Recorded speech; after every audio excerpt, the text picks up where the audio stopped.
नमस्कार। इस वीडियो में हम क्लास 10th के इतिहास का दूसरा पार्ट भारत में राष्ट्रवाद के एमसीक्यूज जिन्हें हम वस्तुनिष्ठ प्रश्न या ओटी कहते हैं देखेंगे। परीक्षा की तैयारी चल रही है, इसीलिए इस चैप्टर का मैंने टाइमलाइन बना दिया है, यानी कि घटना को क्रम के अनुसार देखना। तो जो महत्वपूर्ण घटना इस पार्ट की सभी को मैंने ना वीडियो बनाया, आप लोग देख लें। अभी तक नहीं देखा तो प्लीज इसे देखें, फिर मैं इस वीडियो को देखने के लिए रिकमेंड करूंगी। तो चलिए ये वाला वीडियो शुरू करते हैं।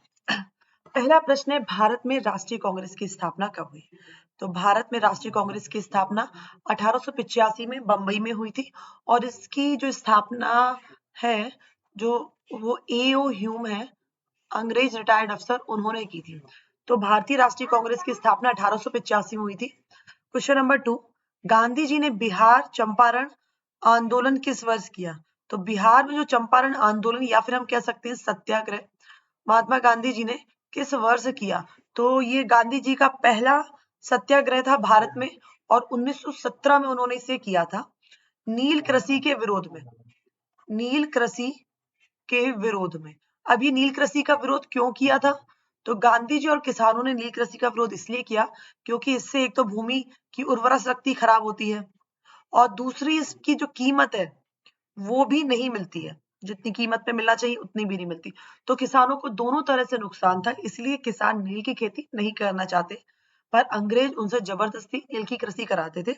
इसीलिए बिहार के किसानों और गांधी जी ने मिलकर के चंपारण सत्याग्रह, या हम कह सकते हैं चंपारण आंदोलन 1917 में किया। ये गांधी जी का भारत में पहला सत्याग्रह भी था। नेक्स्ट देखेंगे, 1929 लेजिस्लेटिव असेंबली पर बम किसने फेंका? तो लेजिस्लेटिव असेंबली यानी कि विधानसभा, जितने भी विधायक या सांसद होते हैं वो लेजिस्लेटिव असेंबली में बैठते हैं और फिर कानूनों को और विधि को बनाने का काम करते हैं, देश का संचालन करते हैं। तो 1929 की जो लेजिस्लेटिव असेंबली थी, उसमें बम फेंका था भगत सिंह और बटुकेश्वर दत्त ने। गांधी इरविन समझौता कब हुआ था? तो गांधी इरविन समझौता तो बताइए, 5 मार्च 1931 को हुआ था। अब हम देखते हैं ये क्यों हुआ, कब हुआ, कैसे हुआ, और इसके कारण क्या परिणाम हुए। तो शुरू करते हैं कहानी हम 1928 से। 1928 में क्या होता है? 1928 में भारत में साइमन कमीशन आता है। साइमन कमीशन आता है, और जो साइमन कमीशन जब भारत आता है तो इसका विरोध किया जाता है। कारण ये कि इसमें 7 सदस्य थे और सातों के साथ अंग्रेज थे। तो इससे क्या प्रभाव पड़ता है? तो सुनिए, साइमन कमीशन भारत में जो ब्रिटिशों के द्वारा, अंग्रेजों के द्वारा भारतीयों के लिए कानून बनाए गए थे, उनकी जांच करने के लिए आया था। यानी कि वो कानून भारतीयों के लिए सही है या उनमें कुछ बदलाव करना है, इस जांच के लिए साइमन कमीशन भारत आया था। तो भारतीय लोग चाहते थे कि इसमें कुछ भारतीय भी हों, ताकि ये निष्पक्ष और सही जो जांच है वो कर सके। लेकिन क्योंकि सातों के साथ अंग्रेज थे, इसलिए भारतीय नेताओं ने साइमन कमीशन का विरोध किया। और जब इसका शांतिपूर्ण तरीके से विरोध आंदोलन हो रहा था, तब पुलिस कर्मियों ने आंदोलन का दमन करने के लिए लाठी, बंदूक, गोलीबारी की, जिसमें लाठी चार्ज के कारण हमारे एक बहुत बड़े नेता लाला लाजपत राय की मृत्यु हो जाती है। तो याद रखिए, लाला लाजपत राय की साइमन कमीशन के दौरान मृत्यु हो जाती है, और जाहिर सी बात है इससे आंदोलन और भड़क जाता है। माहौल को संभालने के लिए जो लॉर्ड इरविन होते हैं, वो 2 घोषणा करते हैं। पहला कहते हैं कि भारत को हम डोमिनियन स्टेटस देते हैं। कब देंगे ये नहीं बताया, पर उन्होंने घोषणा की। डोमिनियन स्टेटस का मतलब होता है कि भारत में स्वशासन होगा, लेकिन हमारे कंट्रोल के अंदर। यानी कि शासन तो भारतीय ही करेंगे, भारत के नेता, लेकिन किसके कंट्रोल के अंदर में? ब्रिटिश के कंट्रोल के अंदर में। तो जब ये बात कहते हैं, तो जवाहरलाल नेहरू और सरदार वल्लभ भाई पटेल इसका क्या करते हैं? विरोध करते हैं। हम यहाँ देखेंगे 1928 में हम क्या देखते हैं? पहली चीज कि साइमन कमीशन आया है भारत। इसके आने से क्या होता है? विरोध होता है, विरोध आपको पता ही है, और लाला लाजपत राय की क्या हो जाती है इसमें? लाजपत राय की मृत्यु हो जाती है। फिर इसके परिणाम स्वरूप क्या होता है? इरविन, जब माहौल बिगड़ता है तो जो इरविन होते हैं वो घोषणा कर देते हैं डोमिनियन स्टेटस की भारत को देने की, और कब देंगे ये नहीं बताया। तो जवाहरलाल नेहरू प्लस सुभाष चंद्र बोस इसका क्या करते हैं, विरोध करते हैं ये दोनों मिलकर के। अब क्या होता है 1928 की कहानी होगी, आगे देखिए 1929 में क्या होता है। 1929 में लाहौर में एक अधिवेशन होता है कांग्रेस का, जिसके अध्यक्ष बनते हैं जवाहरलाल नेहरू। ठीक है, तो जवाहरलाल नेहरू क्या बनते हैं, इसके अध्यक्ष बनते हैं 1929 में। जो कांग्रेस का अधिवेशन होता है वहां पे, और ये कांग्रेस का अधिवेशन होता है लाहौर में होता है। इसमें एक पूर्ण स्वराज की मांग का प्रस्ताव पारित होता है। पूर्ण स्वराज यानी कि हमको पूरी आजादी चाहिए, पूर्ण स्वराज चाहिए। इसके बाद आगे देखिए 1928 में देखा, फिर 19 कहानी पहुंचती है 1929। 29 के बाद अब ये बात हो जाती है, तो ये कहते हैं हम आंदोलन करेंगे। तो गांधी जी इनको रुकने के लिए कहते हैं, और 31 जनवरी 1930 को गांधी जी पत्र लिखते हैं। किसके लिए लिखते हैं, इरविन के लिए। इरविन के लिए पत्र लिखते हैं, और उसमें क्या होता है 11 मांगे होती हैं। ये हालांकि पत्र नहीं होता, एक तरह से हम कह सकते हैं धमकी होती है लॉर्ड इरविन के लिए कि वो 11 मांगे मान ले। नहीं, अगर 11 मार्च तक बातें नहीं मानी तो कांग्रेस सविनय अवज्ञा आंदोलन शुरू कर देगी। सविनय अवज्ञा आंदोलन शुरू कर देगी। जो इरविन होते हैं वो जो 11 मांगे होती है उन्हें नहीं मानते, तो 11 तारीख तक तो गांधी जी इंतजार करते हैं, और 12 मार्च 1930 को वो शुरू कर देते हैं दांडी यात्रा। दांडी यात्रा शुरू कर देते, ऊपर देख लेते हैं अभी। 11 मार्च 1930 को दांडी यात्रा करते हैं, कहां से, साबरमती से। तो 12 मार्च को साबरमती से दांडी के लिए वो चलना शुरू करते हैं, और 6 अप्रैल को वो दांडी पहुंच करके क्या करते हैं, नमक को बनाते हैं, और नमक कानून होता है उसको वो तोड़ते हैं, और इसी 6 अप्रैल से शुरू हो जाता है सविनय अवज्ञा आंदोलन। सविनय अवज्ञा आंदोलन शुरू हो जाता है। 1 साल तक ये आंदोलन चलता है, और 5 मार्च 1931 को गांधी इरविन समझौते के बाद ये जो सविनय अवज्ञा आंदोलन है वो रुक जाता है। तो ये सारी कहानी थी, हमने देखी। अब यहाँ आ जाइए, तो गांधी इरविन समझौते में क्या हम समझे, 5 मार्च 1931 को हुआ था, और इसके द्वारा क्या होता है, जो सविनय अवज्ञा आंदोलन चल रहा होता है वो रुक जाता है। नेक्स्ट आगे देखेंगे क्वेश्चन नंबर 5, गांधी जी दक्षिण अफ्रीका से भारत कब आए। तो गांधी जी दक्षिण अफ्रीका से 1915 में भारत आए, और जब वो भारत आए तो अपने साथ लेके आए सत्याग्रह की शक्ति। क्या लाए, सत्याग्रह की शक्ति अपने साथ लेके आए। ठीक है, 1915 में गांधी जी अपने साथ क्या लाए, सत्याग्रह। और उन्होंने सत्याग्रह क्यों किया दक्षिण अफ्रीका में, तो वहां पे क्या थी, एक नस्ल भेदी सरकार थी। नस्ल भेदी सरकार, इसका मतलब होता है ऐसी सरकार जो गोरे और काले लोगों में अंतर करती हो, यानी कि जो गोरे हैं वो अच्छे हैं और जो काले हैं वो नीच लोग हैं। तो इस तरह की भेदभाव वाली जो नस्ल भेदी सरकार थी, उसके विरोध में गांधी जी क्या करते हैं, सत्याग्रह करते हैं दक्षिण अफ्रीका में। ठीक है, अब गांधी जी क्या हो गए, 1915 में भारत आ गए। जब गांधी जी 1915 में भारत आते हैं तो यही सत्याग्रह का प्रयोग भारत में भी वो करते हैं, और भारत में जो सत्याग्रह का गांधी जी प्रयोग करते हैं वो सबसे पहले चंपारण बिहार में करते हैं। कहाँ करते हैं, चंपारण बिहार में। कब करते हैं, 1917 में करते हैं। क्यों करते हैं, नील कृषि के विरोध में करते हैं। और नील कृषि का विरोध क्यों करते हैं हम देख चुके हैं। नेक्स्ट, हिंद स्वराज पुस्तक के लेखक कौन थे। तो हिंद स्वराज जो स्वराज पुस्तक है उसके लेखक हैं मोहनदास करमचंद गांधी। 1909 में उन्होंने ये पुस्तक लिखी थी, और उसमें उन्होंने असहयोग आंदोलन से संबंधित अपने विचारों को लिखा है।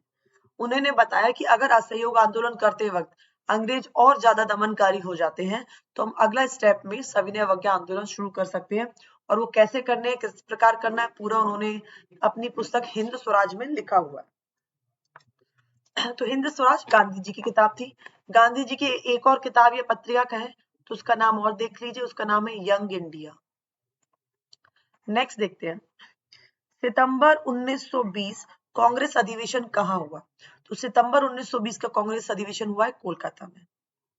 1920 में 2 अधिवेशन हुए कांग्रेस के कितने, 2 अधिवेशन। एक हुआ सितंबर 1920 जो कहाँ हुआ है, कोलकाता, ठीक है। और दूसरा हुआ है ठीक 2 महीने दिसंबर 1920, ये हुआ है नागपुर। याद रखना, पहला वाला हुआ है कोलकाता और उसके दिसंबर में जो हुआ है वो हुआ है नागपुर। ये दोनों ही का संबंध असहयोग आंदोलन की सहमति को लेकर के है। ये जो सितंबर 1920 में है ये स्पेशल अधिवेशन होता है, किसका, कांग्रेस का। गांधी जी इसमें बताते हैं कि हम असहयोग आंदोलन शुरू करेंगे, इस प्रकार शुरू करेंगे, हम बहिष्कार करेंगे, पिकेटिंग करेंगे, स्कूल कॉलेज छोड़ेंगे, उपाधियां छोड़ेंगे, और साथ ही साथ में हम जो विधानसभा के चुनाव है उनका भी हम बहिष्कार करेंगे।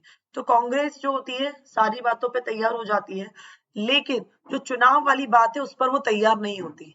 2 महीने तक खींचतान मचती है और फिर दिसंबर में इसकी सहमति बन जाती है। तो ये दोनों जो अधिवेशन है सितंबर और दिसंबर वाले असहयोग से थे, और नागपुर में क्या हो जाती है, सहमति मिल जाती है। तो दिसंबर वाला जो था उसमें सहमति मिलती है, और जो नागपुर से, आप याद रखो, नाग की तरह काम किया असहयोग आंदोलन ने अंग्रेजों के ऊपर। आगे देखें, भारत माता का पहला चित्र रविंद्रनाथ टैगोर ने बनाया, इसमें उन्होंने भारत माता को सन्यासी के रूप में दिखाया। क्वेश्चन नंबर 10, लोक गाथा गीत, बाल गीत, मिथकों को एकत्रित करने का कार्य भारत में किसने किया। आप लोग को इसका आंसर पता है, सोचिए। देखो मैं जल्दी जल्दी इसीलिए आंसर करा रही हूँ क्योंकि बहुत सारे क्वेश्चन है और समय हमारे पास कम है। आप लोग पॉज करके देख सकते हैं अगर जल्दी लग रहा है, या स्पीड को थोड़ा धीमा भी कर सकते हैं। तो लोक गाथा गीत, बाल गीत और मिथकों का एकत्रित करने का कार्य किया था रविंद्रनाथ टैगोर ने। नेक्स्ट, सत्याग्रह क्या है। तो सत्याग्रह क्या है, सत्य की शक्ति पर आग्रह। आपके विरोध में जो व्यक्ति है या जो आपकी बात नहीं मान रहा है, तो उसके साथ क्या करना, सत्य की शक्ति पर आग्रह, यानी कि विशुद्ध आत्मिक बल की शक्ति। तो ये हो जाएगा। प्रथम विश्व युद्ध का समय क्या है, जल्दी बताइए, प्रथम विश्व युद्ध का समय क्या है, आपको क्या लगता है, सोचिए। इसका सही उत्तर है 1914 से 1918, 4 साल चला था। ये हो गया प्रथम विश्व युद्ध। द्वितीय विश्व युद्ध, द्वितीय विश्व युद्ध का समय बताइए।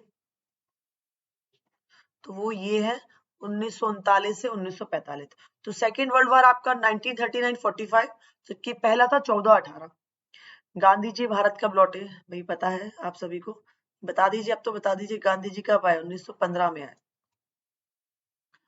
गांधी जी ने असहयोग संबंधित अपने विचार किस पुस्तक में, अभी हमने देखा था गांधी जी की किताब जिसमें उन्होंने असहयोग से संबंधित अपने विचार दिए थे, और उस किताब का नाम है हिंद स्वराज। नेक्स्ट है, हथियारबंद आदिवासी ईश्वर का अवतार किसे मानते थे।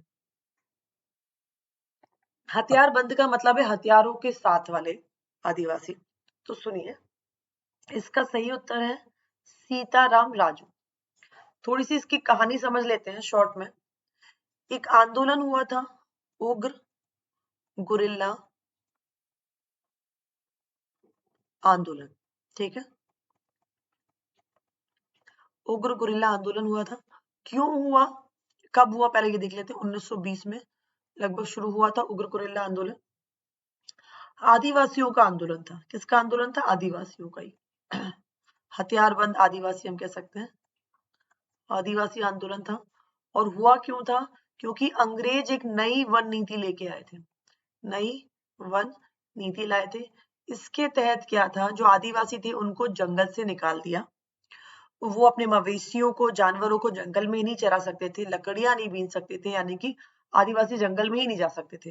तो जो आदिवासी लोग शुरू से जंगलों में ही रहे हैं, उनका पूरा जीवन, पूरी आजीविका, सब कुछ जंगल पर निर्भर है, उन्हीं को जंगल से निकाल दिया जाता है। साथ ही साथ उनसे बेगार भी कराई जाती है, यानी कि फ्री में काम। तो जो आदिवासी लोग होते हैं उनके पास कोई ऑप्शन नहीं बचता है अंग्रेजों का सामना करने के अलावा। तो एक आंदोलन होता है उग्र गुरिल्ला आंदोलन, इसको याद रखना। कैसे याद रखें, जो उग्र मतलब गुस्से वाला, यानी जिसका मतलब हथियारों के साथ हुआ होगा। गुरिल्ला का मतलब, गुरिल्ला एक जानवर होता है, वो कहाँ मिलता है, वो जंगल में। तो ये जंगल से संबंधित आंदोलन रहा होगा।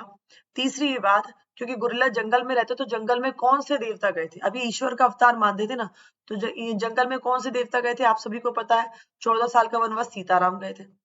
तो यानी कि इनका लीडर का नाम क्या होगा? सीताराम। तो इनका पूरा नाम है अल्लूरी सीताराम राजू। पूरा नाम क्या है? सीताराम राजू।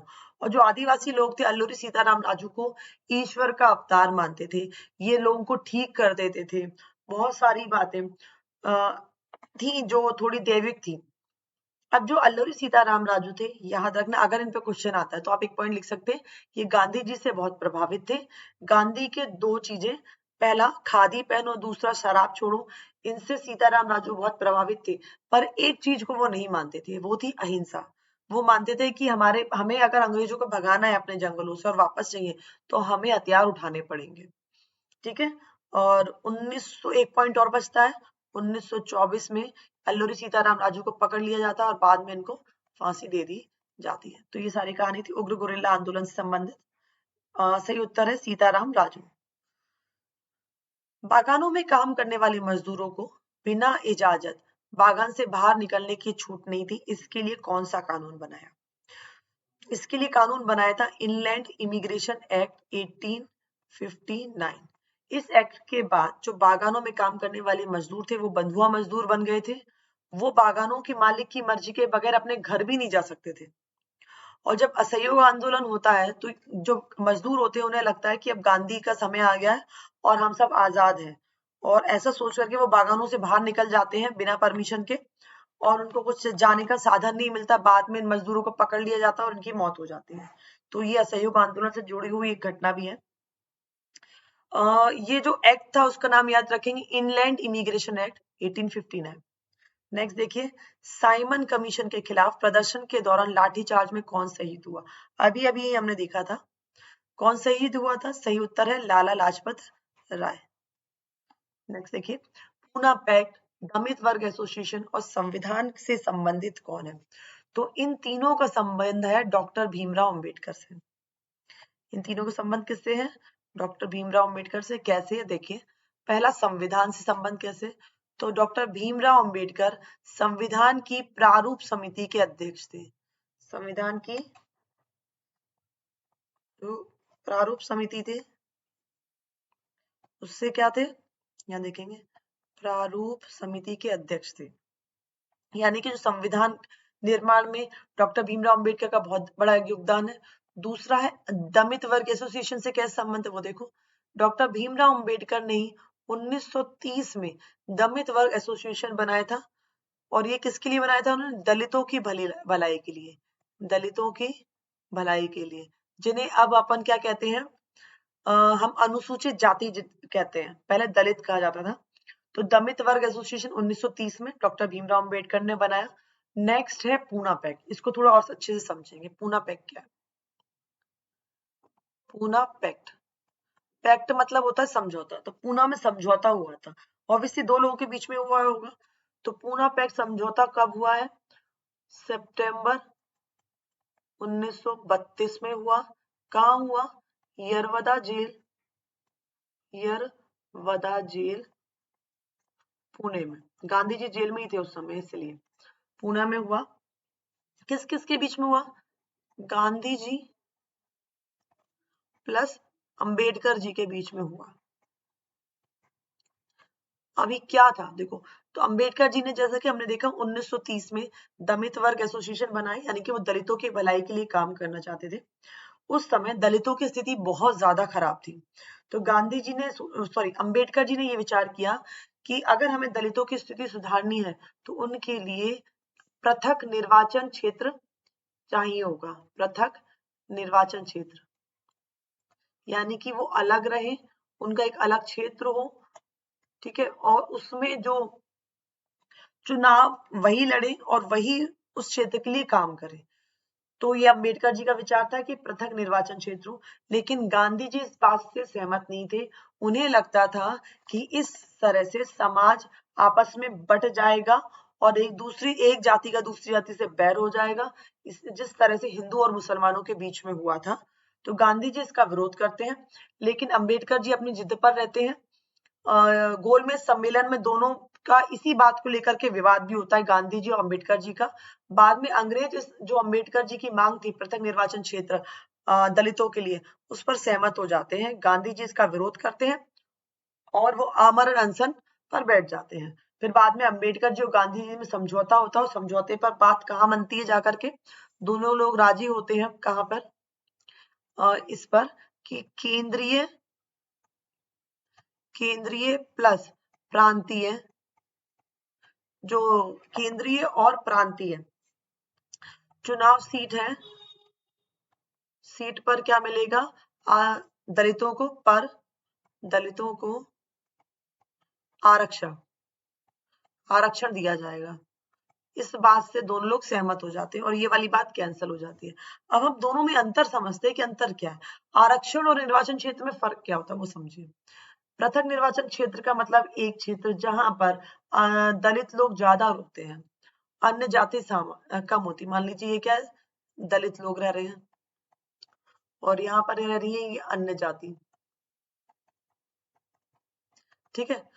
तो अब क्या होगा, अगर हम इसे दलितों का पृथक निर्वाचन क्षेत्र घोषित कर देते हैं तो इस क्षेत्र में सिर्फ चुनाव जो लड़ने वाली जाति होगी वो सिर्फ होगी क्या, दलित ही होंगे। यानी कि चुनाव लड़ने के उस जगह के जितने भी पद होंगे उस पर सिर्फ दलित ही चुनाव लड़ेंगे। और वोट कौन देगा, वोट भी सिर्फ दलित देंगे। कौन देंगे, दलित लोग ही वोट देंगे, ठीक है। अन्य जातियां वोट नहीं देंगी, सिर्फ कौन वोट देगा, दलित लोग वोट देंगे। यानी पृथक निर्वाचन क्षेत्र मतलब ऐसा क्षेत्र जहां पर चुनाव में खड़ा कौन होगा, उसी जाति के लोग, और वोट भी देंगे वही जाति, बाकी लोग नहीं देंगे। तो इससे क्या होगा, दूसरी जातियों को लगेगा कि हम अलग हैं, हम कम है, हमारी इज्जत नहीं है। तो ये एक बैर जैसा भावना हो रही है। तो इस चीज का गांधी जी विरोध करते हैं और वो कहते हैं आरक्षण। आरक्षण का मतलब ये होता है कि प्रांत में जिस जगह पर दलितों की संख्या ज्यादा होगी वहां पर उस जगह की सीट को क्या कर देंगे, हम आरक्षण कर देंगे उस विशेष जाति के लिए। मान लीजिए कि इस क्षेत्र में दलितों की संख्या ज्यादा है अन्य जातियों के साथ साथ, तो यहाँ पे हमने सीट क्या कर दी है, आरक्षित कर दी है। तो अब यहाँ पे सिर्फ चुनाव कौन लड़ेंगे, दलित लड़ेंगे, लेकिन वोट सब डालेंगे, पूरी आम जनता वोटिंग करेगी। जो हो सकता है इन लोगों के पसंद का कोई दलित हो वो उसको खड़ा कर सकते हैं, दलितों का कोई दलित हो सकता है और अन्य जाति किसी और दलित को पसंद करे तो उनको भी वो खड़ा कर सकती है, पर खड़े दलित होंगे और सभी उनको वोट देंगे। जो जीतेगा वो क्या, वो सभी पर शासन करेगा, सभी का काम देखेगा। तो ये है आरक्षण। आरक्षण मतलब सीट बुक कर देना, लेकिन वोटिंग वही रहेगी सामान्य, सभी लोग वोट देंगे, ठीक है। तो इस पर तैयार हो जाते हैं। तो ये था पूना पैक्ट। पूना पैक्ट याद रखना, गांधी जी अंबेडकर के बीच में हुआ सितंबर 1932 में, 1932 यरवदा जेल पुणे में हुआ था। और पृथक निर्वाचन क्षेत्र की अंबेडकर जी मांग करते हैं जिसको कैंसिल हो जाता है, और केंद्रीय और प्रांतीय चुनाव सीटों पर दलितों का आरक्षण के लिए दोनों लोग की सहमति बन जाती है। नेक्स्ट क्वेश्चन देखते हैं, सेवाग्राम आश्रम कहाँ है। सेवाग्राम आश्रम गांधी जी का था और ये वर्धा महाराष्ट्र में, कहा है, वर्धा महाराष्ट्र। गांधी जी ने यहाँ पे कब से रहना शुरू किया, 1936 से शुरू किया। नेक्स्ट देखिए, रविन्द्रनाथ टैगोर ने चित्र बनाया था भारत माता का, हाथ में फूल लिए थी, हाथी और शेर दिखाए थे। तो हाथी और शेर किसके प्रतीक है, तो हाथी होता है ताकत का, शक्ति का, और शेर क्या होता है, राजा होता है जंगल का, तो सत्ता का प्रतीक। सही उत्तर है शक्ति और सत्ता। हिंद स्वराज पुस्तक किसने लिखी थी, हम देख ही चुके हैं अभी तक, महात्मा गांधी। नेक्स्ट, पूर्ण स्वतंत्रता का प्रस्ताव कब पारित हुआ, तो पूर्ण स्वतंत्रता का प्रस्ताव 28, 30, 29, 47। तो सही उत्तर है 31 दिसंबर 1947। हम देख चुके हैं, लाहौर अधिवेशन था कांग्रेस का, रावी नदी के किनारे, ठीक है। रावी नदी के किनारे लाहौर अधिवेशन, कांग्रेस का अध्यक्ष कौन थे, जवाहरलाल नेहरू थे, जवाहरलाल नेहरू उसके क्या बने थे, अध्यक्ष बने थे। और इसमें दो बातें हुई थी, एक तो पूर्ण स्वराज या फिर हम बोले पूर्ण स्वतंत्रता का प्रस्ताव पारित हुआ था, दूसरा उन्होंने कहा था कि 26 जनवरी को हम 1930, यानी कि 29 तो खत्म ही हो गई, 31 दिसंबर था, तो अब 1930 आएगी, 26 जनवरी को हम क्या मनाएंगे, स्वतंत्रता दिवस मनाएंगे, स्वतंत्रता दिवस मनाएंगे। ये था, आगे देखते हैं। दक्षिण अफ्रीका में नस्लभेदी यानी कि गोरे और काले रंग के आधार पर भेदभाव करने वाली सरकार से लोहा लेने के लिए गांधी जी ने किस पद्धति को अपनाया, सत्याग्रह, प्रार्थना, जेल भरो आंदोलन या भूख हड़ताल। सही उत्तर आप लोग को पता है और वो सत्याग्रह। नेक्स्ट, गांधी जी ने खिलाफत आंदोलन का समर्थन क्यों किया? क्वेश्चन है। तो गांधी जी ने खिलाफत आंदोलन का समर्थन क्यों किया? देखें, क्योंकि खलीफा भारतीय स्वतंत्रता संघर्ष का समर्थक था? नहीं। नेक्स्ट, गांधी जी अंग्रेजों के विरुद्ध मुसलमानों का समर्थन चाहते थे? ये सही है। गांधी जी खिलाफत आंदोलन में इसलिए सहयोग कर रहे थे क्योंकि वो मुसलमान का समर्थन चाहते थे। वो मानते थे कि जब तक हिंदू मुसलमान एक नहीं होंगे तब तक कोई बड़ा आंदोलन नहीं हो पाएगा। क्योंकि नेक्स्ट देखें, क्योंकि खलीफा भारतीयों की सभ्यता व संस्कृति के प्रेमी थे? नहीं। क्योंकि टर्की ने भारतीय स्वतंत्रता संग्राम का समर्थन किया? नहीं। तो सही उत्तर ये है, वो मुसलमानों का समर्थन चाहते थे, अंग्रेजों के खिलाफ मुसलमानों का समर्थन चाहते थे, इसलिए उन्होंने खिलाफत आंदोलन का समर्थन किया। क्योंकि खिलाफत आंदोलन क्यों हुआ था, समझिए यहाँ पे। जब प्रथम विश्व युद्ध हुआ था तो ब्रिटेन जीत जाता है, ठीक है, और टर्की हार जाता है। जो टर्की होता है आपका, वो हार जाता है। अब टर्की में क्या है, मुसलमानों के सबसे बड़े गुरु जो है वो खलीफा रहते थे। तो जब टर्की हार जाता तो ऐसी खबर फैल जाती है कि खलीफा का भी बहुत अपमान होता है, इसलिए खलीफा के अपमान के चक्कर के कारण खिलाफत आंदोलन शुरू होता है, ताकि जो खलीफा का जो अपमान हुआ है, जो उनसे पद छीन लिया गया, उन्हें वापस दे दिया जाए। तो इसमें महात्मा गांधी का तो कोई लेना देना नहीं था, फिर भी वो खिलाफत आंदोलन का समर्थन करते हैं। क्यों करते हैं? क्योंकि वो चाहते थे कि अगर हम खिलाफत आंदोलन का समर्थन करेंगे तो मुसलमान हमारे साथ होंगे और हम उनके साथ मिलकर के असहयोग आंदोलन भी कर पाएंगे। Next question number 5, Rowlatt act का उद्देश्य क्या था? रॉलेट एक्ट जो 1919 में आया था, उसके द्वारा क्या हुआ था, 2 साल के लिए किसी भी को पकड़ करके जेल में डाला जा सकता है और उस पर कोई भी उसको कोर्ट में नहीं ले जाया जाएगा, ना ही उसके संग में कोई इसकी जांच की जाएगी, ना वकील, ना अपील, ना दलील, ऐसी बातें। तो जो रॉलेट एक्ट 1919 में आया था, क्यों आया था ये बताना। सभी हड़तालों को गैर कानूनी? नहीं। सभी आंदोलनकारियों का दमन करना, सभी के मध्य समानता, समानता से उनका कोई लेना देना ही नहीं था, उपरोक्त सभी, ये भी नहीं होगा। तो सही उत्तर हो जाएगा आंदोलनकारियों का दमन करना। सविनय अवज्ञा आंदोलन के कार्यक्रम में निम्नलिखित में से कौन शामिल नहीं है? मतलब जो कार्यक्रम हुए थे उनमें क्या क्या कार्यक्रम थे और एक होगा जो नहीं था। सविनय अवज्ञा आंदोलन कब हुआ? फिर से याद रखो, 6 अप्रैल 1930। और बंद कैसे हुआ? 5 मार्च 1931 को गांधी इरविन समझौते से बंद हुआ। अब देखते से कार्यक्रम, देशवासियों को नमक बनाना चाहिए, ये कार्यक्रम था, गांधी जी ने खुद नमक बनाया था। विदेशी वस्त्रों की होली जलाई जाए, ये था। हिंसात्मक साधनों से कानूनों का उल्लंघन, देखो कानूनों का उल्लंघन तो था, ये उन्होंने कहा था, क्योंकि गांधी जी ने नमक बनाकर नमक कानून तोड़ा था, लेकिन हिंसात्मक साधनों से नहीं, हथियार बंदूक से नहीं, अहिंसात्मक साधनों से। जैसे कि हम रैली निकालेंगे, हम धरना रखेंगे, हम विरोध प्रदर्शन करेंगे, पर हिंसात्मक नहीं। तो इसीलिए हमारा ये वाला जो उत्तर है, वो जो ऑप्शन है वो गलत हो जाता है। और शराब की दुकान पर धरना देना, ये भी था। तो हमसे वो गलत वाला ही पूछा था, तो हम सही उत्तर क्या लगाएंगे? ये वाला। जो तीसरा वाला है ये गलत है, इसीलिए यही हमारा आंसर होता है, क्योंकि इन्होंने गलत कौन सा था वो पूछा है, जो शामिल नहीं था। नेक्स्ट देखेंगे, गांधी जी के नेतृत्व में असहयोग आंदोलन का कार्यक्रम कब अपनाया गया? तो गांधी जी के नेतृत्व में असहयोग आंदोलन अपनाया 1920 में। हमने देखा 2 हुए थे अधिवेशन, एक सितंबर में हुआ था और एक फिर दिसंबर में हुआ था। सितंबर वाला कोलकाता में और दिसंबर वाला नागपुर में हुआ था, और इसमें बात बन जाती है।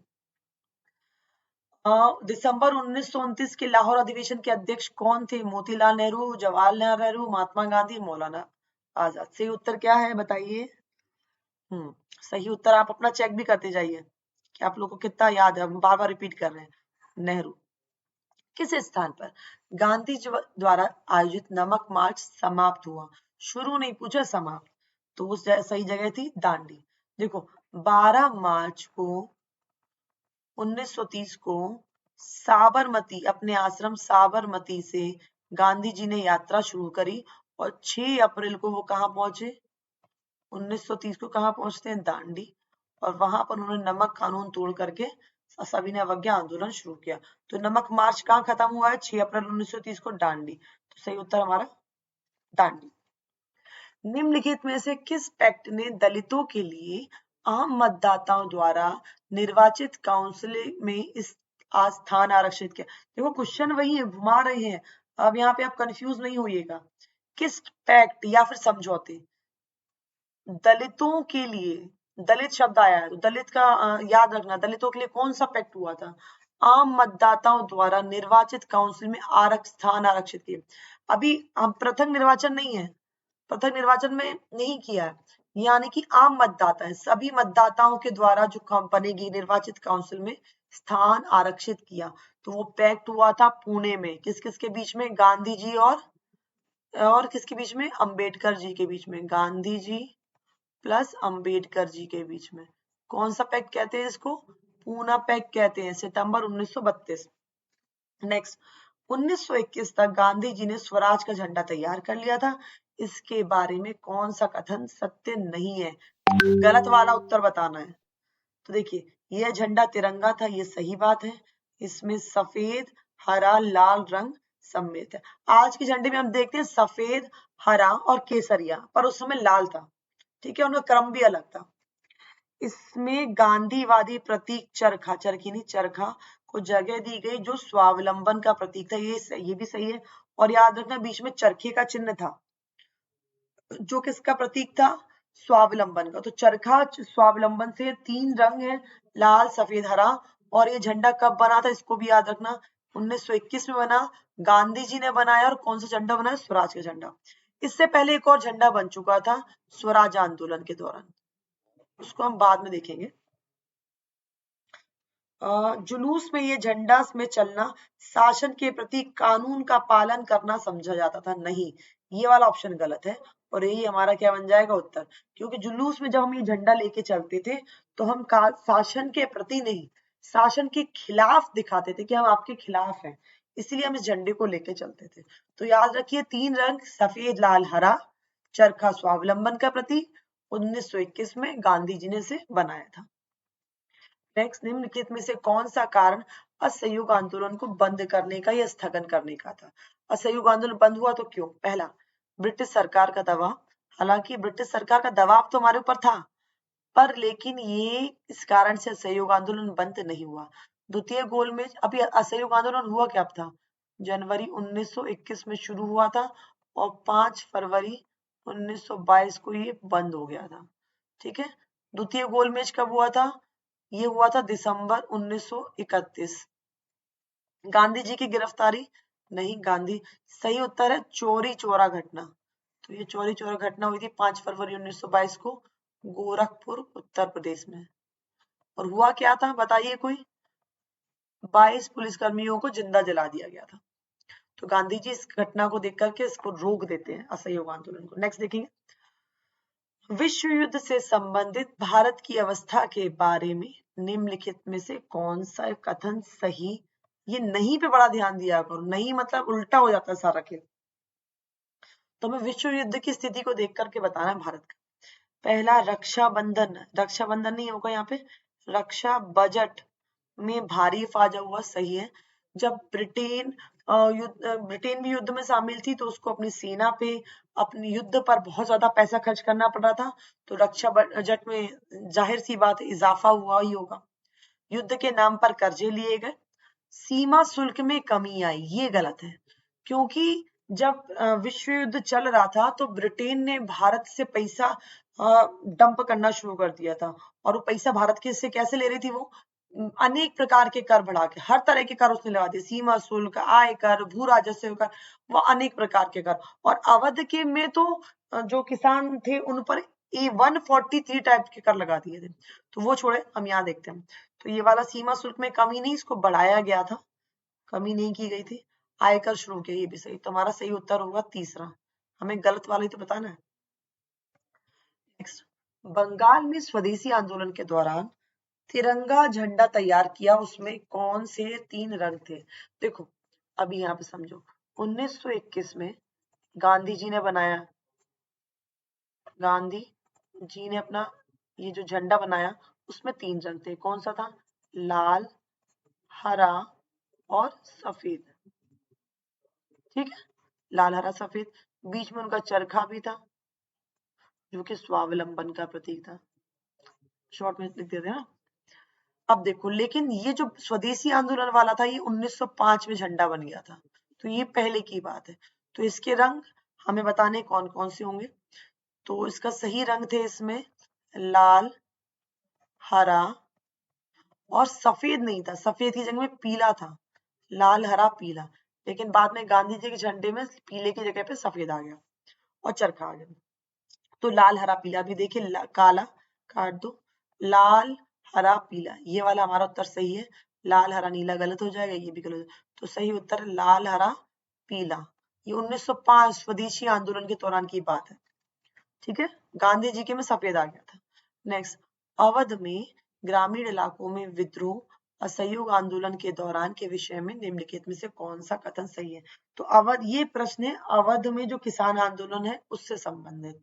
तो अब हम देखते हैं किसान आंदोलन की क्या क्या चीजें थी।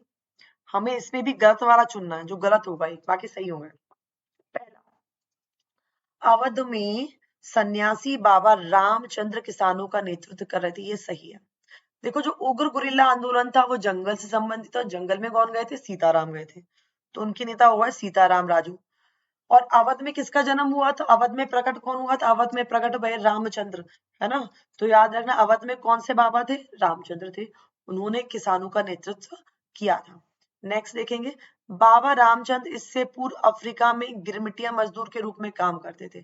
तो गिरमिटिया मजदूर के रूप में तो काम करते थे, पर अफ्रीका में नहीं किया था, उन्होंने काम किया था फिजी में। कहाँ काम किया था? फिजी में। तो ये हमारा थोड़ा सा गलत हो जाएगा। नेक्स्ट और भी देख लेते, शायद कुछ और हो। उनका आंदोलन तालुकदारों और जमींदारों के खिलाफ था, ये सही है, क्योंकि ये आंदोलन तालुकदार और जमींदारों के खिलाफ था। वो किसानों से बहुत टैक्स वसूला करते थे। किसने इसमें इसमें मांग थी कि महात्मा गांधी वहां आए और जमींदारों के विरुद्ध नेतृत्व करे, ये भी सही है। लेकिन गांधी जी की जगह पे कौन आता है? जवाहरलाल नेहरू। देखते हैं, जवाहरलाल नेहरू। तो चलिए, अवध किसान आंदोलन में आप समझ लीजिए बाबा रामचंद्र जी ने नेतृत्व किया था जवाहरलाल नेहरू के साथ। बाबा रामचंद्र इससे पहले फिजी में गिरमिटिया मजदूर की तरह काम कर चुके थे। ये आंदोलन तालुकदार जमींदारों के खिलाफ था, क्योंकि वो बहुत ज्यादा जो कर है वसूल रहे थे। और इस दौरान तालुकदार और जमींदारों की नाई धोबी व्यवस्था बंद कर दी गई थी।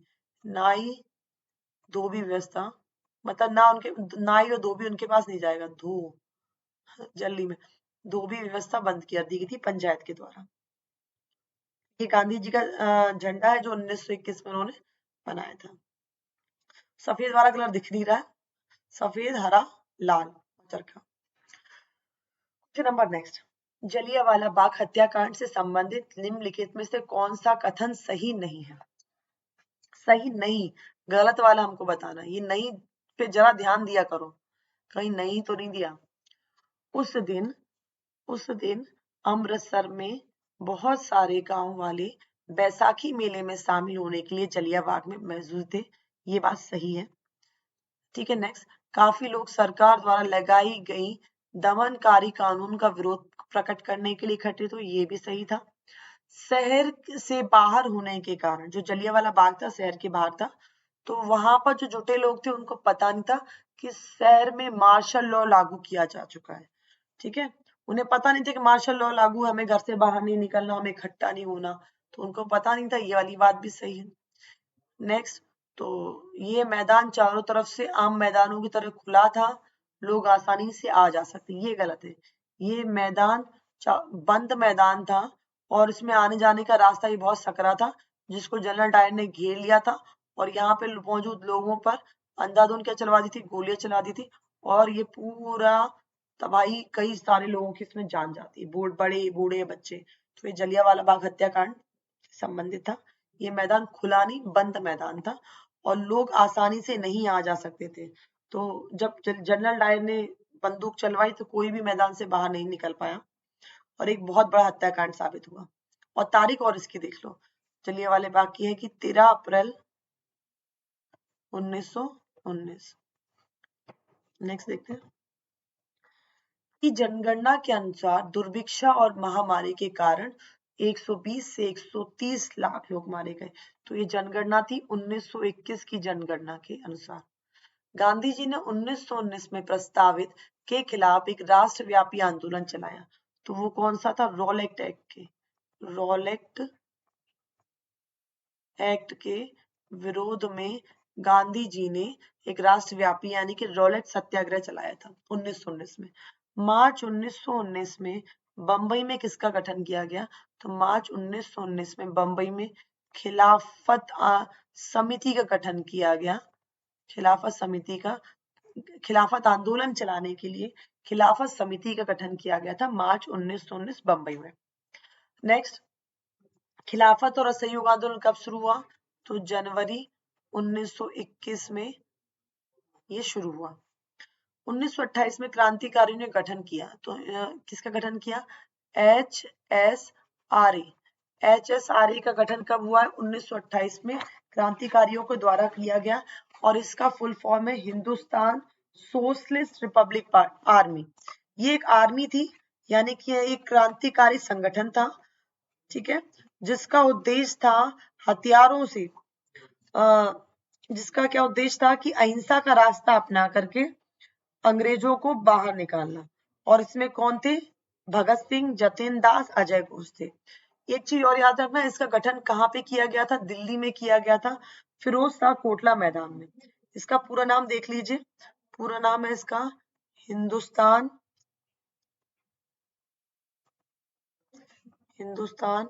Socialist Republic army. अपने आप को उन्होंने आर्मी कह करके बनाया था क्योंकि क्रांतिकारी संगठन था, ठीक है, दिल्ली में बना था। Hindustan socialist Republic party, Bhagat Singh भी इसी से जुड़े हुए थे। गांधी जी ने को वायसराय इरविन को खत लिखा। तो गांधी जी ने 31 जनवरी 1930 को वायसराय इरविन को खत लिखा 11 मांगों को लेकर। गांधी जी ने अपने 78 वॉलेंटियर के साथ नमक यात्रा शुरू की थी। गांधी जी ने को इरविन के साथ एक समझौते पर दस्तखत किए। तो गांधी जी ने इरविन के साथ 5 मार्च 1931 को इरविन के साथ एक समझौते पर दस्तखत किए। नेक्स्ट देखेंगे, उस स्थान का नाम लिखिए जहां पर 1918 में सूती मिल मजदूरों की जो आंदोलन था या सत्याग्रह था शुरुआत हुई थी।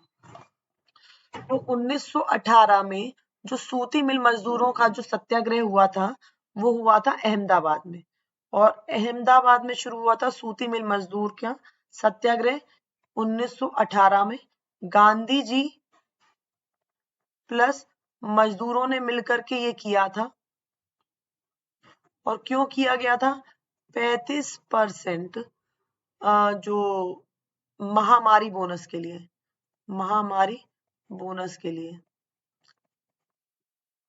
बोनस की जो मांग थी उसके लिए किया गया था, ठीक है। और कहा हुआ था? सूती मिल, कॉटन मिल फैक्ट्री के मजदूरों ने। नेक्स्ट, रोलेट एक्ट किस वर्ष पारित हुआ? तो सभी को पता, रोलेट एक्ट 1919 में पारित हुआ। उस स्थान का नाम लिखिए जहां जनरल डायर ने गोली चलाने का आदेश दिया। या फिर ऐसे आएगा, जलियांवाला बाग हत्याकांड किस स्थान पर हुआ? तो हमें पता है जलियांवाला बाग हत्याकांड कहाँ हुआ है? अमृतसर पंजाब।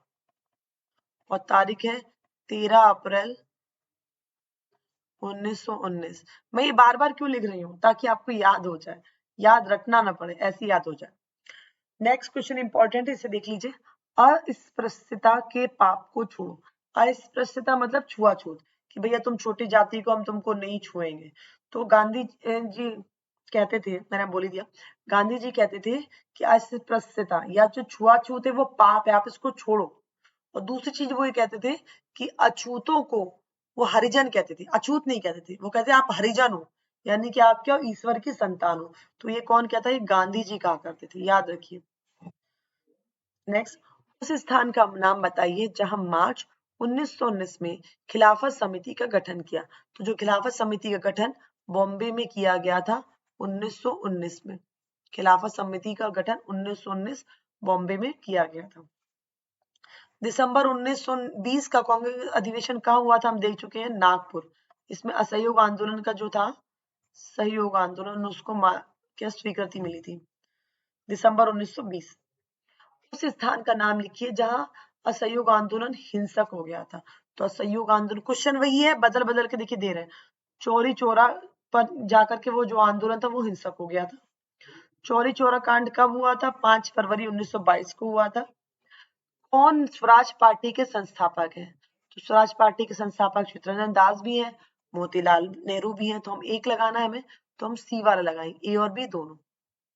अब यहाँ थोड़ा सा इनकी बैकग्राउंड हिस्ट्री सुनो। हम देखते हैं कि जनवरी 1921 में क्या शुरू होता है? असहयोग आंदोलन शुरू होता है।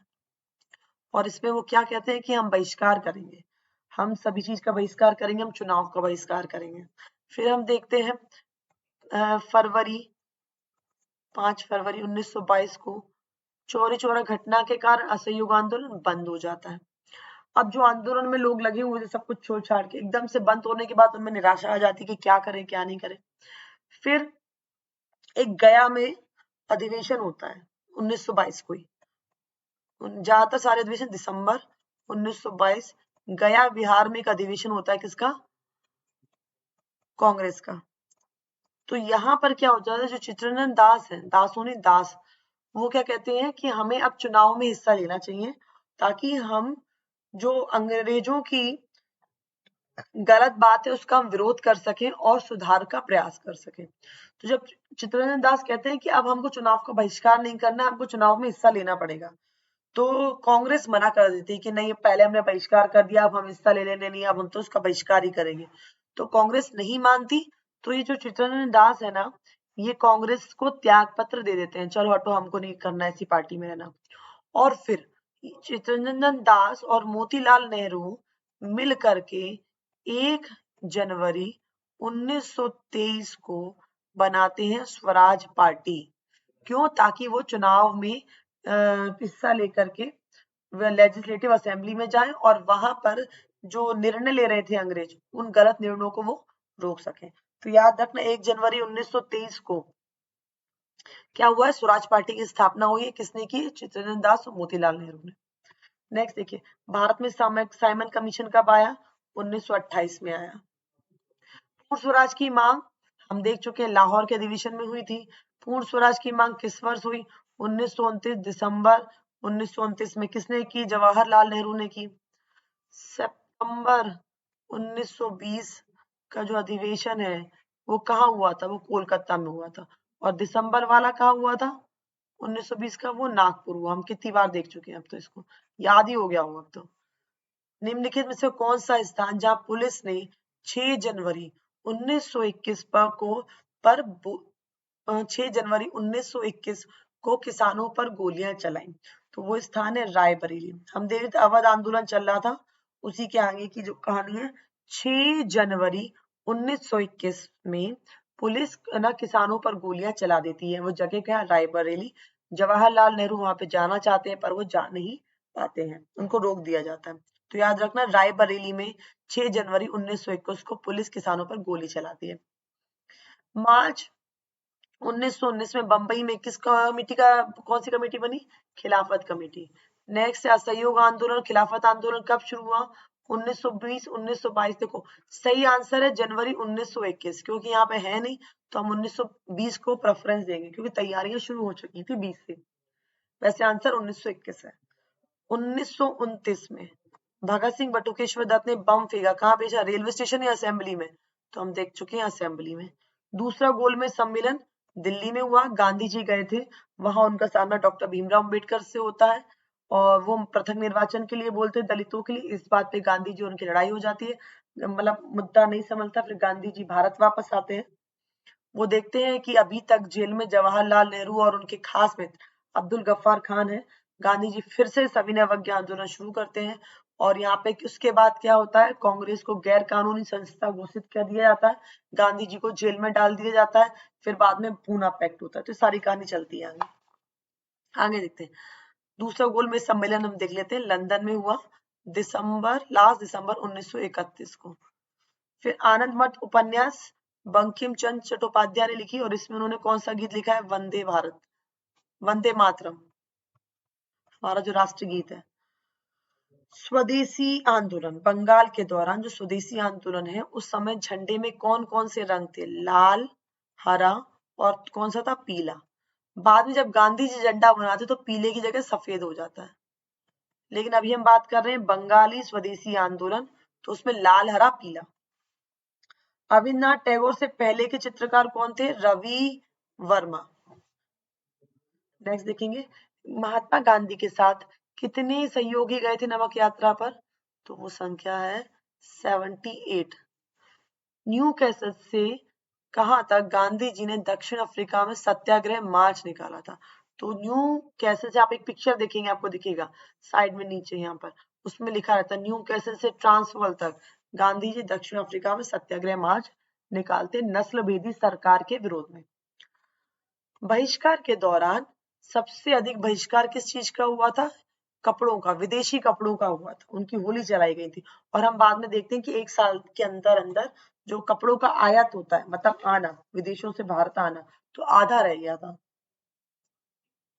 आगे, जलियांवाला बाग की घटना कब हुई है? हम देख चुके हैं बहुत बार, 13 अप्रैल 1919। आप याद रखना 13 तारीख, 13 अप्रैल 1919। 1918 में गांधी जी सूती कपड़ा कारखानों में मजदूरों के बीच सत्याग्रह करने पहुंचते हैं, और वो कहाँ जाते हैं? अहमदाबाद में, अहमदाबाद सूती मिल में। कौन सी सूती मिल है? अहमदाबाद सूती मिल। 1918। जनगणना की अपन कर ही चुके हैं, 1921 की जनगणना फिर से आ गया। चलिए अब जोड़ियों पे आ जाते हैं, बहुत हो गया fill in the blanks. Gandhi ji का भारत आगमन हमें पता है 1915। रोलेक्ट एक्ट कब आया? 1919। आप लोग भी बताते जाइए। हिंद स्वराज किताब गांधी जी की, जिसमें उन्होंने असहयोग के बारे में लिखा था, वो कब थी? 1909। सविनय अवज्ञा आंदोलन की डेट बोलिए। 6 अप्रैल। उसमें अपन क्या लिखेंगे? 1930। असहयोगी आंदोलन 1920 और 21, ऐसे करके लिख देना। पूर्ण स्वराज की मांग कब की गई थी? 1929। जवाहरलाल नेहरू लाहौर अधिवेशन। नेक्स्ट देखिए, खोलो। गांधी जी, गांधी जी का संबंध किससे है? सत्याग्रह से। अब यहाँ पे हम ला देते हैं सत्याग्रह से। बाबा रामचंद्र, इसको जरा सा आप लोग फिल कीजिए, मुझे 1 मिनट दीजिए ऊपर।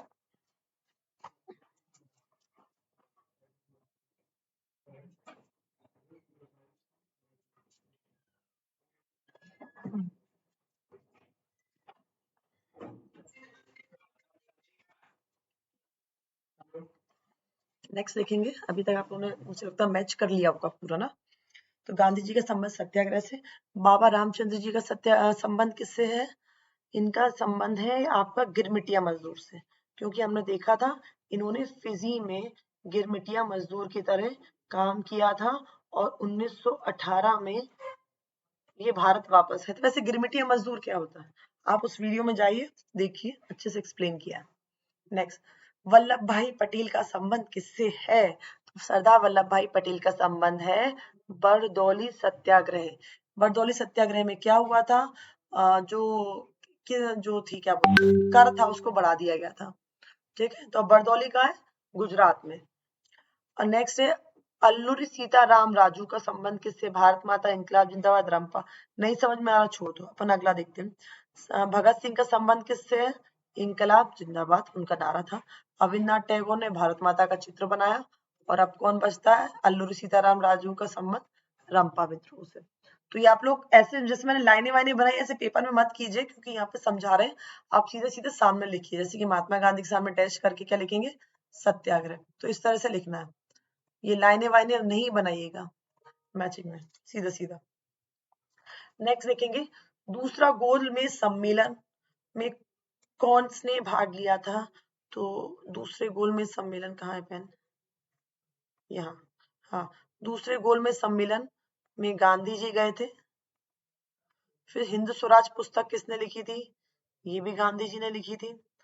तो यानी कि इसको हमें थोड़ा सा,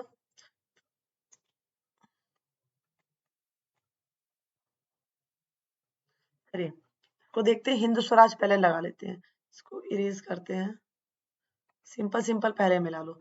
वंदे मातरम का हमें पता है बंकिम चंद्र चट्टोपाध्याय।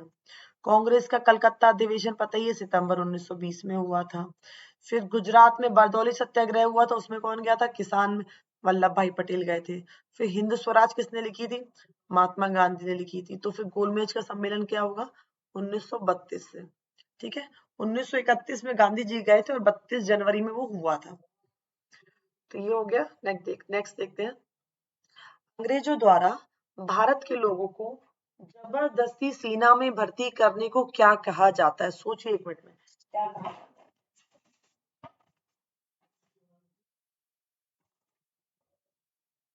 प्रथम विश्व युद्ध के दौरान अंग्रेजों ने भारतीयों को जबरदस्ती सेना में भर्ती किया गया था, और इसको हम क्या कहते हैं? इसको हम कहते हैं जबरन भर्ती।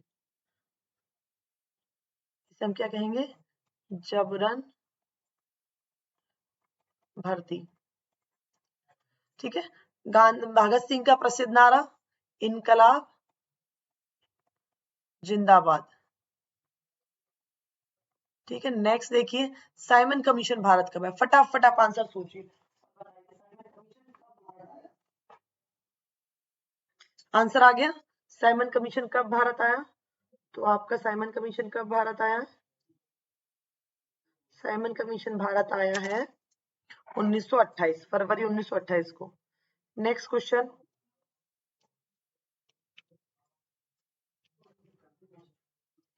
नेक्स्ट क्वेश्चन है, भारत छोड़ो आंदोलन कब शुरू हुआ? तो 1928 भारत छोड़ो आंदोलन शुरू हुआ। हाँ, ये अभी तक क्वेश्चन नहीं आया, अब आया, इसको ध्यान से देख लो।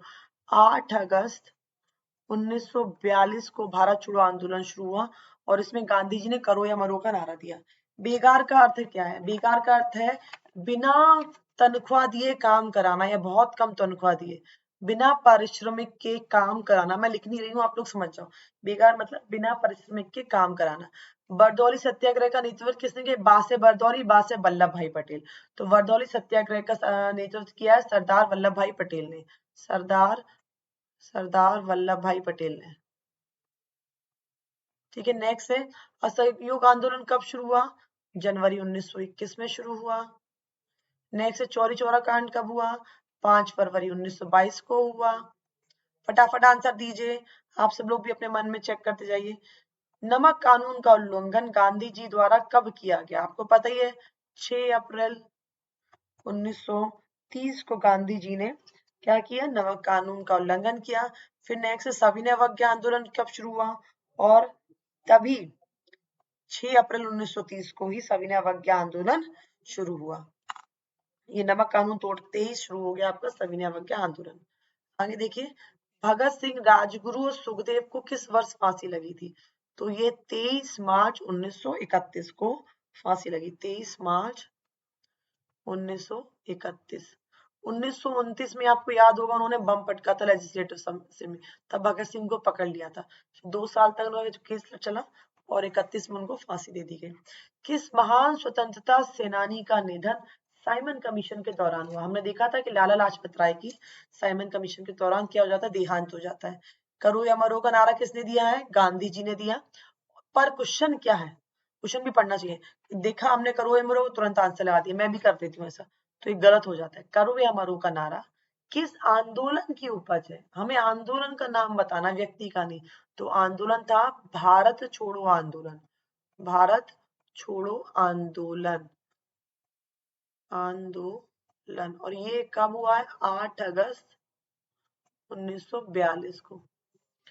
साइमन कमीशन भारत कब आया? 50 बार देख चुके हैं हम इस क्वेश्चन को। तो 1928, फरवरी 1928। फिर क्या हुआ? लाला लाजपत राय की मृत्यु हुआ। फिर क्या हुआ? फिर उसके बाद है ना इरविन ने डोमिनियन स्टेटस जीता। फिर क्या हुआ? 1929 में लाहौर अधिवेशन में पूर्ण स्वराज की मांग, जवाहरलाल। फिर क्या होता है? गांधी जी पत्र लिखते हैं। फिर क्या होता है? 11 मांगों ठुकरा दिया था। फिर क्या होता है? नमक यात्रा होती है। नमक यात्रा के बाद क्या हुआ? सविनय अवज्ञा आंदोलन। सविनय अवज्ञा के बाद क्या होता है? गांधी इरविन समझौता होता है, आंदोलन रुक जाता है। ये सारी कहानी दिमाग में रखो कि ऐसा हुआ, फिर ये हुआ। तो बहुत आसान है, तारीखें भी नहीं भूलेंगे।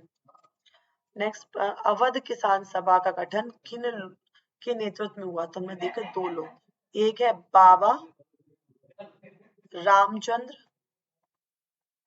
जो कहाँ से आए थे? फिजी से वापस आए थे, गिरमिटिया मजदूर के उन्होंने काम किया था। ठीक है। और प्लस दूसरे कौन थे, जवाहरलाल नेहरू। ठीक है। फिर मैं बाद में देखते हैं इसी के दौरान 6 अप्रैल 1921 को रायबरेली में जो पुलिस होती है वो किसानों पे गोलीबारी भी चलाती है। आगे देखिए, बहिष्कार शब्द का अर्थ क्या होता है। बहिष्कार शब्द का मतलब है किसी के साथ संपर्क रखने या जुड़ने से मना कर देना, कि भैया हम इस चीज से मतलब ही नहीं, हम तो इस चीज का बहिष्कार करते हैं। हम चीज कोई भी चीज है हम उसका इस्तेमाल ही नहीं करेंगे, हमने उसका बहिष्कार कर दिया, हमने इस व्यक्ति का बहिष्कार कर दिया, हमें इससे मतलब ही नहीं है। बहिष्कार का मतलब, ठीक है। बहिष्कार का मतलब किसी भी व्यक्ति या वस्तु से जुड़ना या संपर्क रखना या मतलब रखने से मना कर देना। नेक्स्ट क्वेश्चन, जलियांवाला बाग हत्याकांड कब और कहां। तो कब हुआ है पता ही है, 13 अप्रैल 1919 को। कहां हुआ है, अमृतसर में, पंजाब, अमृतसर, पंजाब। नेक्स्ट, 1917 में गांधी जी ने बिहार चंपारण के इलाके में दौरा क्यों किया था। दौरा किया था उन्होंने नील कृषि के विरोध में। किसके लिए, भू राजस्व, नील कृषि के विरोध में उन्होंने क्या किया था, 1917 चंपारण बिहार में किसानों के साथ मिलकर के आंदोलन किया था। पिकेटिंग शब्द का मतलब क्या है। पिकेटिंग ये क्या है, विरोध करने का तरीका है। पिकेटिंग क्या होता है, विरोध करने का तरीका। इसमें क्या होता है, विरोध के दौरान कोई फैक्ट्री है, दुकान है या कोई दफ्तर है तो उसके बाहर का रास्ता रोक देना। ना कोई अंदर आ सकता है ना कोई बाहर जा सकता, तो रास्ते रोक दिया, हाथ पकड़ के खड़े हो गए लोग शांतिपूर्वक, ये हो गया। नेक्स्ट है इनलैंड इमिग्रेशन एक्ट 1815 क्या था। इसमें सिंपल से आप लिखोगे कि जो बागानों में काम करने वाले मजदूर थे उन्हें बिना इजाजत के बागान से बाहर जाने की इजाजत नहीं थी, यानी कि बिना परमिशन के वो बाहर नहीं जा सकते थे। अगला, स्वराज पार्टी का गठन कब और किसने किया। तो स्वराज पार्टी का गठन कब हुआ है,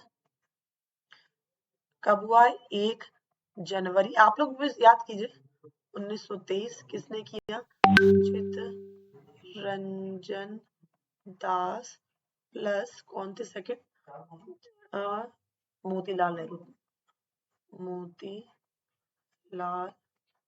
नेहरू। नेक्स्ट क्वेश्चन है, बरदौली सत्याग्रह क्या था। तो पहले समझो बरदौली सत्याग्रह क्या था। ये था सरदार वल्लभ भाई पटेल ने शुरू किया था। क्यों हुआ, क्योंकि जो बरदौली गुजरात था वहां पे भू राजस्व कर था, जो जमीन का जो टैक्स था उसको बहुत बढ़ा दिया गया था। तो जो इस आंदोलन के द्वारा भू राजस्व कर को खिलाफ आंदोलन हुआ था, यानी कि सिंपल भाषा में कह दो तो हम कह सकते हैं किसानों के साथ मिलकर के सरदार वल्लभ भाई पटेल ने बरदौली गुजरात में भू राजस्व के खिलाफ आंदोलन किया था। ठीक है। कांग्रेस के किस अधिवेशन में असहयोग कार्यक्रम को स्वीकृति पर मुहर मिली। तो वो है आपका दिसंबर वाला, बाद में तो मिली, पहले वाले में तो बात ही नहीं बन पा रही थी। दिसंबर 1920 और नागपुर, नाग का काम किया था इस आंदोलन ने, नागपुर। पूना पैक्ट क्या था, गांधी जी और अंबेडकर के बीच में था, जिसमें अंग्रेजों के सांप्रदायिक निर्णय के खिलाफ गांधी जी और अंबेडकर जी के बीच में समझौता हुआ। ठीक है। नेक्स्ट देखेंगे, बहुत बार बता चुकी मैं पूना पैक्ट, अब नहीं बताऊंगी, आप लोग खुद कीजिए।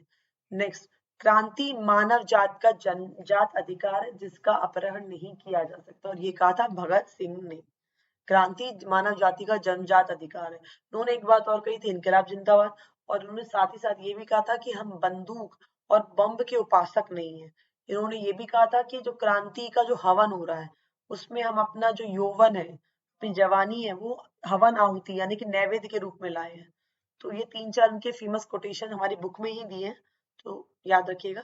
इस उस कारण को बताइए जिसके कारण गांधी जी ने 1919 में सत्याग्रह करना पड़ा।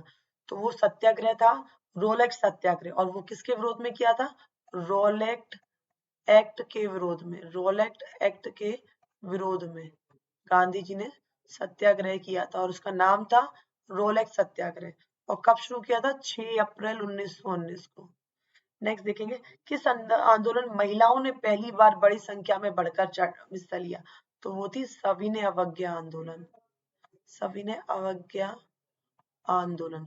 और ऐसा क्यों हुआ कि महिलाओं ने बढ़ चढ़ करके आगे, तो हमें ये सब चीजें सोचनी पड़ेंगी कि इसी आंदोलन में महिलाओं ने क्यों हिस्सा लिया, असहयोग आंदोलन में क्यों नहीं लिया।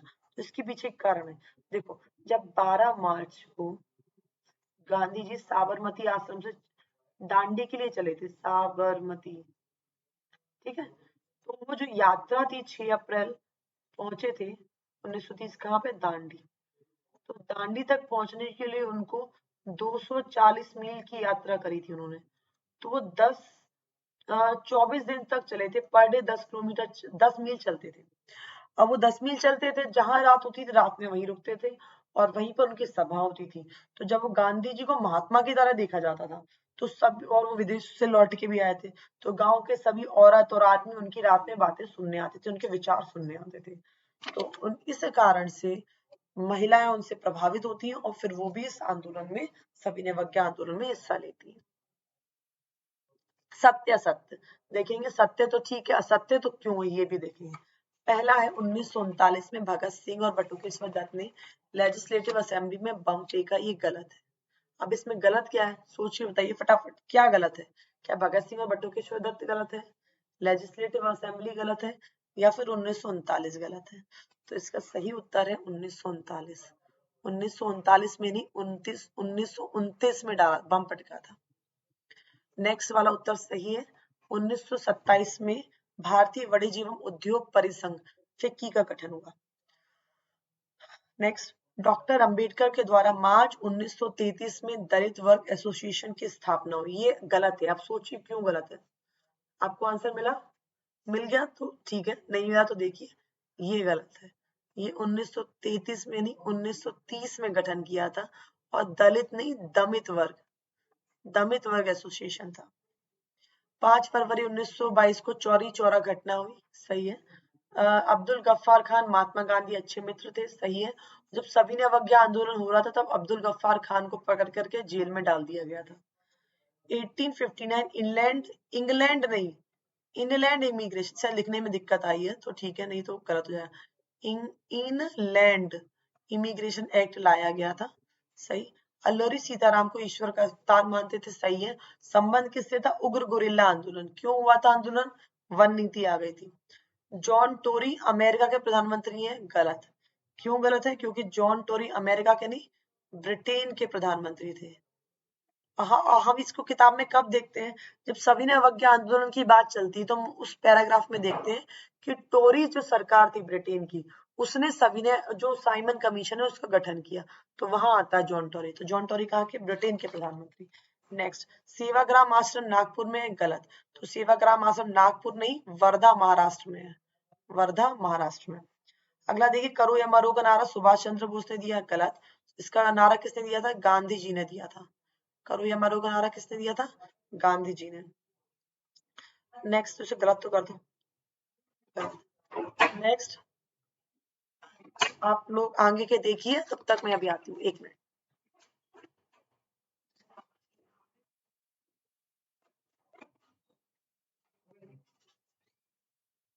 क्वेश्चन आपने पढ़ा 11 नंबर का, 1913 से 1918 के बीच कीमतें आधी रह गई थी, ये वाला उत्तर भी हमारा गलत है। कीमत आधी नहीं रह गई थी, कीमत के दाम बढ़ गए थे, ठीक है। तो 1913 से 1918 के बीच कीमत आधी नहीं, दुगनी हो गई थी, ठीक है। तो ये भी गलत है। गांधी जी ने 1917 में चंपारण बिहार के इलाके में दौरा किया, सही।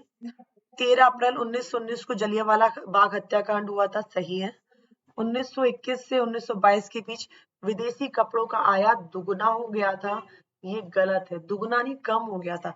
इस दौरान आपका क्या चल रहा था? असहयोग आंदोलन चल रहा था। तो कपड़ों की होली जलाई जा रही थी, विदेशी कपड़ों का इस्तेमाल नहीं किया जा रहा था, तो आयात दुगना नहीं बल्कि आधा रह गया था।